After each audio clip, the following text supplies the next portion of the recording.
افغانستان کې لا هم د زورواکانو د جنسي زور زیاتی دوسیې پټې تیریږي. درنو لیدونکو مینوالو سلامونه او نیکې هیلې په دې هیله چې روغ او جوړ اوسئ.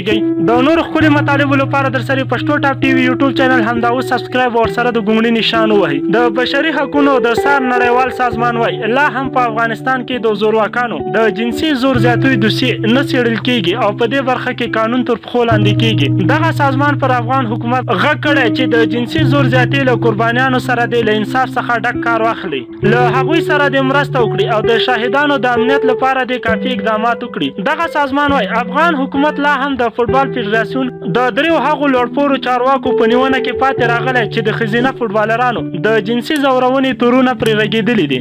د دې سازمان مشره پیتروشیا ګوسمن وايي په لوګر کې هم د ښوونځیو د ماشومانو د جنسي ځورونې د دوسیې افشا کوونکی د مرګ له ګواښ سره مخ دی. افغانستان کې له ډېر پخوا راهیسې د جنسي زور زیاتۍ دوسیې څېړل یو سخت کار دی، خو کله چې تورن کس زورواکی وي بیا دا موضوع لا پسې سختېږي. خو زه وایم دا د افغانانو لپاره لوی امتحان دی چې د لوګر پیښې او فوټبال فدراسیون د پیښې په اړه څه ډول اقدامات کوي. ښاغلي ګوسمن په لوګر کې د ماشومانو د جنسي ځورونې په اړه د دې راپور په تړاو وایي کیدای شي هلته رښتیا هم د ماشومانو نه جنسي استفاده شوې وي، خو دا خطرناکه ده چې د دې قضیې افشا کوونکی اوس له هر لوري ګوښل کیږي. مرستندویه هیوادونه باید پر افغان حکومت فشار واچوي چې په دې ډول پیښو کې ټولو تورنو کسانو سره قانوني چلند وکړي. نوموړی د فوټبال فدراسیون د پخواني رئیس کرام الدین کریم په نه نیولو کې هم حکومت ملامته کړی دی چې پر هغه د فوټبالرانو د جنسي ځورونې تورونه جدي دي، خو حکومت نوموړی لا تر اوسه نه دی نیولی. دا په داسې حال کې ده چې تیر کال د افغانستان د ښځو د فوټبال لوبډلې د فوټبال فدراسیون مشران تورن کړل چې له نجونو سره یې جنسي زور زیاتی کړی دی. په دې تړاو د فوټبال نړیوال فدراسیون کلک اقدامات وکړل او د کرام الدین کریم د نیولو لپاره پلټونکي پلاوي په افغانستان کې هم وټاکل شو، خو ویل کېږي چې د شمالي ټلوالې د هغه ملاتړ کوي.